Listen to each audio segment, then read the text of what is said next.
ভিডিওটা দেখেছো তারা হয়তো অবশ্যই দেখেছো, আমি কিন্তু জোন পুশ করে কাব্য ভাইকে রিজন 45 নম্বরে তুলে দেই এবং এটাও বলি যে 2 দিনের ভিতরে তোমরা টপ 10 দেখতে পারবে গাইস। 2 দিন না, আমি আজকে কিন্তু ভিডিওটা নিয়ে চলে আসলাম। रोम रोम भाइयों, सिस्टम पार देंगे।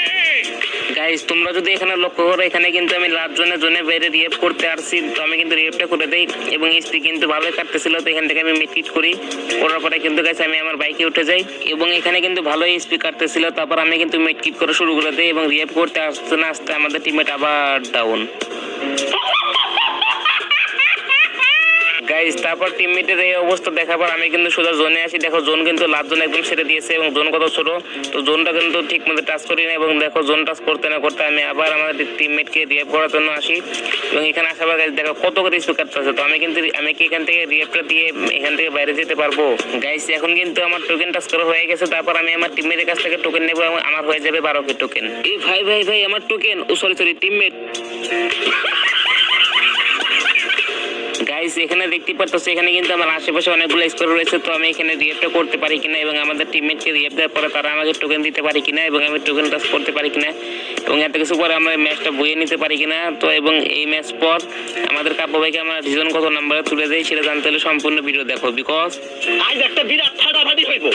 হে গাইস আসসালামু আলাইকুম, কি অবস্থা সবার? তো কেমন আছেন আপনারা? তো দেখতে পাচ্ছেন আমি কিন্তু জোন পুশের জন্য এখানে ল্যান্ডিং করে ফেলি এবং এখানে আমার সাথে আমি কিন্তু একটা বাইক পেয়ে যাই গাইস। ডানে কিন্তু ব্লু জোন, তো এখন কিন্তু ব্লু জোনের টোকেন টাচ করা যাবে না এবং ব্লু জোনের আশেপাশে থাকা যাবে না, তো সেজন্য আমি কিন্তু ফুল সেভে এখানে চলে আসি। তো এখানে আসার পর কিন্তু এখান থেকে টোকেনে টাচ দেওয়ার কিন্তু আমার কাছে 600 টোকেন হয়ে যায়। ও ভাই দেখতে পাচ্ছ কাব্য ভাই হকার একা একটা স্কটকে টিম উইকেট করে দিল। তো তারপরে কিন্তু আমি এখানে আসি, আসার পর কিন্তু এখানে এনিমির মার খাচ্ছিলাম, তো এনিমির মার থেকে কোনো মতে বেঁচে আসি এবং আমার কাছে 900 টোকেন হয়ে যায়। তো কাব্য ভাই কিন্তু এখানে ডাউন হয়ে যায়, দেখো MP5 এর হাতে কিল হয়ে যায়। তো তারপর কিন্তু আমি এখানে ফ্যাক্টরিতে চলে আসি এবং ফ্যাক্টরিতে এসে টোকেন টাচ করতে না করতে আমাদের আদিব ভাই কিন্তু MP50 দিয়ে ওরা কিল করতেছিল। এখন কিন্তু আমাকে দেখে শুনে ধীরে আস্তে টোকেনগুলো টাচ করতে হবে, কারণ টোকেন টাচ করতে গিয়ে মরে গেলে কিন্তু আমাদের ম্যানেজ হয়ে যেতে পারে। যেহেতু এটা সিজনের শুরু, এটা কিন্তু হার্ড লবে প্রচুর এবং আমাদের টিমমেটকে কিন্তু ম্যানেজ খাওয়ানো যাবে না। তো আমি এখানে আসি, আসার পর কিন্তু প্রচুর নাকি টোকেনগুলো টাচ করি, টাচ করার পরে আদিব ভাই দেখতে পেয়ে নক হয়ে যায়। তারপর জানতে পারি আদিব ভাই নিজে ডাউন হয়ে যায়। তোমরা অনেকে বলবে আদিব ভাই পাগল হয়ে গেছে নাকি, নিজে ডাউন হবে কিভাবে? আসলে গাইস না, তারা কিন্তু ওখানে ট্রিটমেন্ট ড্যামেজ নিচ্ছিল। তো দেখতে পেলে এখানে কিন্তু আদিব ভাই রিয়েপটা হয়ে গেল।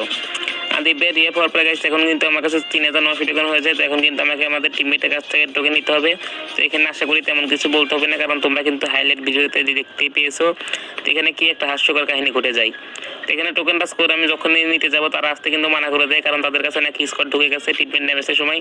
তো সেই অবস্থায় কিন্তু কাব্য ভাইকে মেরে দেয় এবং আমাদের দুইটা টিমমেটকেও মেরে দেয়। তারপর তোমরা এখন দেখবে এই ম্যাচটার আসল টুইস্ট, মানে আমরা এই ম্যাচটা কিভাবে ঘুরিয়ে আনি এবং কিভাবে লাস্টজনে এতবার রিয়েপ দিই এবং কিভাবে এতগুলো মিডকিট বাই করি এবং আমাদের টিমমেটের কাছ থেকে কিভাবে টোকেনগুলো নেই।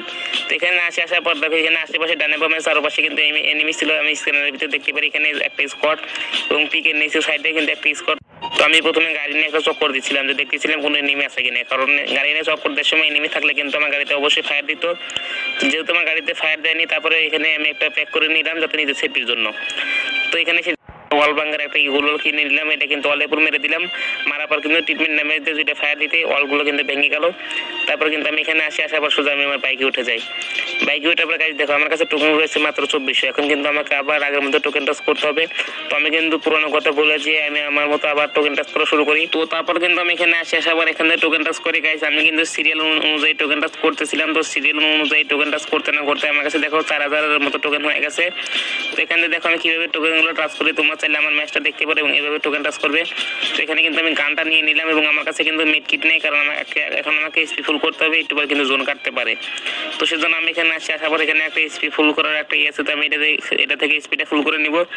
দেখো এখান থেকে গাড়িতে নেমে আমি যখনই ফায়ার দিই তখনই দেখো ও ভাই সামনে থেকে এটা কি আসতেছিল। ভাই রে ভাই, কে তুমি? এখানে কিন্তু ভয় পাওয়ার কিছু নেই, কারণ এটাও কিন্তু আমার মতো গাড়ি পুষার ছিল। হ্যাঁ, তো তারপর কিন্তু আমি ভয়ে কিন্তু আমার গাড়িতে গুলোয়াল ফালিয়ে দেয়, তো গুলোয়ালটা ভেঙে নেই এবং আমার গাড়িতে উঠে যাই এবং স্পিডে ফুল করে চলে যাই। তবে গাড়ি সেখানে কিন্তু ভয় পাওয়ারও বিশেষ ছিল, কারণ গাড়ি পুষেটা যদি আমাকে চকা মারতে পারতো তাহলে অবশ্যই গাড়ি থেকে নেমে কিন্তু আমাকে একদম খেয়ে দিত, মানে আমার মেনটাকে। তো তারপর গাইস এখান থেকে নামার পর দেখো আমি আবার টোকেন টাচ করি এবং আমাদের টিমের কাছ থেকে দেখো কতগুলো টোকেন নিয়ে নেই। একজনের কাছ থেকে টোকেন নিয়ে দেখো কত টোকেন হয়ে যায়। তো তারপর এখান থেকে আমি 3 জনের কাছ থেকে টোকেন নিয়ে আমার কাছে 14 টোকেন হয়ে যায় এবং তারা কিন্তু আমাকে কিছু সুপার মিট কিট দিয়ে দেয়। এখন গাইস তোমরা দেখতে পারবে আসল করিশমা।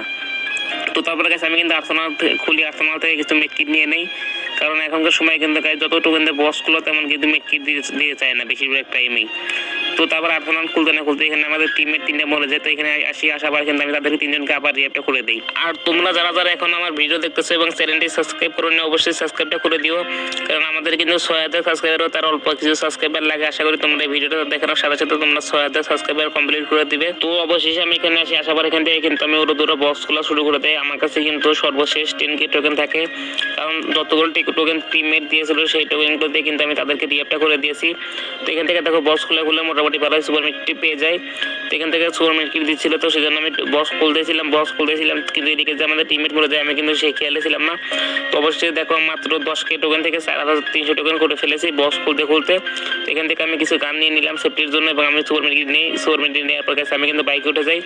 এখন সোজা আমি পিকের ভিতরে যাবো, যে আমাদের টিমমেটকে রিঅ্যাক্টটা করবো। রিঅ্যাক্ট করার পরে কিন্তু আমাকে জোন টাচ করতে হবে। তো দেখো আমি কিন্তু এখন এখানে চলে আসছি। আসার পর পিকের ঘরের ভিতরে ঢোকার পর কিন্তু গাড়ি থেকে নেমে আমি 2 জনকে রিঅ্যাক্টটা করে দিই, কারণ ফিল্ম আমার কিন্তু নেট চলে যায়। তো সেজন্য আমি তাকে রিঅ্যাক্টটা করে দিয়ে চলে যাচ্ছিলাম। তারপর কাব্য ভাই বলে তাকে রিঅ্যাক্ট করে দিতে, কারণ সে নাকি গেমে এখনই ঢুকবে। আমি কিন্তু কাব্য ভাইয়ের কথা মতো রিঅ্যাক্টটা করে দেখাইছি। এখন দেখো জোন কি পরিমাণে কাটতেছে, আমরা কিন্তু সুপার মিটগুলো নষ্ট হয়ে যাবে। তো অবশেষে কিন্তু আমি সুপার নর্মাল মিট কিট মিশিয়ে করতেছিলাম। মিশিয়ে করে অবশেষে কিন্তু আমি জোনটা টাচ করে ফেলি এবং আমার কাছে রয়েছে মাত্র 2800 টোকেন। তো ফিল্ম আমার কিন্তু মরে যাওয়ার পর তার নেটটা চলে আসে। তারপর দেখো আমি ফিল্ম আমাকে আবারও রিঅ্যাক্ট করার জন্য যাই।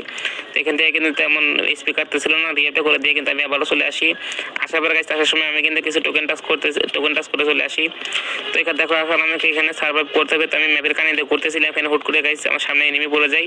তো তারা কিন্তু আমার গাড়িতে ফায়ার দিচ্ছিল, দেখতে পেলে একে ম্যাক্স দিয়ে মারতেছিল। তো এখানে কিন্তু আমাদের টিমের অবস্থা অনেক খারাপ। তো বলতে আমি কিন্তু জন্য বাইরে চলে আসি। তো এখান থেকে কিছু একটা লুট বক্স দেখতে পাই, ভাবছিলাম এখানে হয়তো কিছু মিট কিট থাকবে। এখান থেকে মাত্র 2-3টার মতো নর্মাল পিনি পাই, যেটা একটু পর কোনো কাজে আসবে না। তো তারপর এখানে আসছি, দেখো জোনে আসতে আমাদের আদি ভাই কিন্তু নক হয়ে যায়। এখন আমি শুধু জোনের বাইরে গিয়ে তাকে রিঅ্যাক্ট করে দিব। এখন একটা সুপার ইনহেলার খেয়ে আমি কিন্তু এখন শুধু জোনের বাইরে চলে যাই এবং আমাদের ফিল্ম আমার এইচপির অবস্থা খারাপ, সে কিন্তু নক হতে পারে। তো দেখো লাদন কিন্তু এখনই ছেড়ে দিবে। তো সেজন্য আমি আগে নর্মাল মিট কিট মারতেছিলাম, কারণ এখন কোনো এইচপি কাটবে না। তো তারপর দেখো ফিল্ম আমার কিন্তু বলতে নক হয়ে যায় এবং আমাদের জোনটা ছেড়ে দেয়। এখন কিন্তু সুপার করে এইচপি কাটবে। তো তারপর কিন্তু আমি গাড়ি থেকে সুপার মিট কিট করে গাড়ি থেকে নেমে যাই এবং ভেন্ডিং এসে বস থেকে আরেকটা সুপার মিট কিট করি, যাতে আমি না মরে যাই। তো দেখো কি পরিমাণে ভাই এইচপি কাটতেছে। এখানে কিন্তু ফিল্ম আমার রিঅ্যাক্ট হয়ে যায়, মানে কাব্য ভাই রিঅ্যাক্টটা করে দেয় ডাউন অবস্থায়। তো আমি কিন্তু আদি ভাইকে রিঅ্যাক্টটা করে দেই। ওরা দেখো ভাই কিভাবে স্পিডে কাটতেছে, এই জন্য কিন্তু আমি রিঅ্যাক্টটা করে কিন্তু আবার রিঅ্যাক্ট করার জন্য আসি। তো তোমরা এমনভাবে জোন পুশ শিখতে চাও কিনা অবশ্যই কমেন্ট বক্সে বলে দিও, তাহলে কিন্তু আমি তোমাদের জন্য জোন পুশ টিউটোরিয়াল নিয়ে আসবো। এবং তোমরা চাইলে আমার রেগুলার ভিডিও দেখতে পারো, দেখলে কিন্তু তোমরা জোন পুশ শিখতে পারবে। তো দেখো এখানে রিঅ্যাক্ট করতে আদি ভাই ডাউন, কাব্য ভাই ডাউন হয়ে যায়, তারপরে মামা ডাউন হয়ে যায়।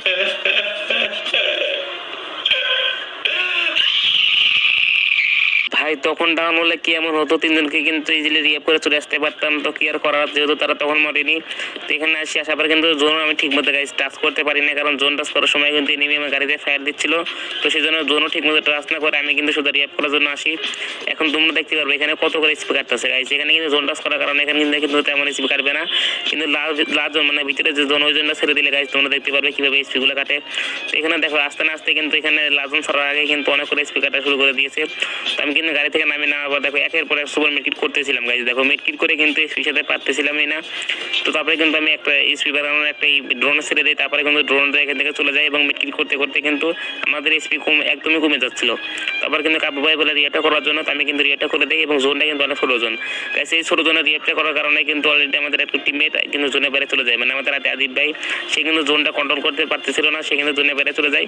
তো আমি কিন্তু এখান থেকে নক হয়ে যাই। তারপর দেখতে পারি গাইস এই ম্যাচটা আমাদের বইয়ে নিতে পারি কিনা। তেলে রয়েছে গাইস 5টা আলেগ রয়েছে। তো আমাদের কাব্য ভাইরা 2 জন রয়েছে। তো এখানে কিন্তু কাব্য ভাইকে সামনে এনিমিটাকে ড্যামেজ দিচ্ছিল, কিন্তু পিছন থেকে একটা এনিমি এসে কিন্তু কাব্য ভাইকে নক করে দেয়। তো ফিল্ম মামা কিন্তু অলরেডি একটাকে মেরে দিয়েছে। তো পিছন থেকে আসার পরে এটাকে ড্যামেজ দিয়ে দেয়। তো সেটাতে আমাদের এই ম্যাচটা হয়ে যায় বুইয়ে। তো ম্যাচটা কিন্তু এখন শেষ হয়ে গেছে। তো আমরা কিন্তু এখন ম্যাচটাকে ব্যাক দিয়ে দিব। তো ব্যাক দিয়ে কিন্তু লবিতে আসার পর দেখতে পাচ্ছ গাইস আমাদের কাব্য ভাই কিন্তু রিজন 14-তে ঢুকে গেছে। তো দেখো আমাদের বুয়ে স্টেকও কিন্তু 3টা হয়ে গেছে গাইস। আমরা কিন্তু প্রায় 7টা 8টা 10টা করে বুয়ে স্টেক করি এবং ভাঙি আবার বুয়ে স্টেক করতেছি। আমরা যদি এখন রিজনের দিকে যাই, রিজনের দিকে গিয়ে লক্ষ্য করি গাইস আমাদের কাব্য ভাই কিন্তু রিজন 15 নম্বরে রয়েছে। তো তারপরে ভিডিওটা কেমন লেগেছে অবশ্যই কমেন্ট বক্সে বলে দিও। আর গাইস তোমরা যদি ভালো করে লক্ষ্য করো আমিও কিন্তু বিটিসি ভেন্টিয়ন গিল্ডে ঢুকে গেছি। তোমরা যদি চাও আমি কিন্তু নেক্সট বিটিসি ভেন্টিয়ন গিল্ড নিয়ে একটা ভিডিও বানাতে পারি, মানে জোনপুরিতে বিটিসি ভেন্টিয়ন গিল্ডে ঢুকে গেলাম আর কি। তো যারা যারা সাবস্ক্রাইব করে নেয় অবশ্যই সাবস্ক্রাইব করে দিও ভাই ব্রাদার।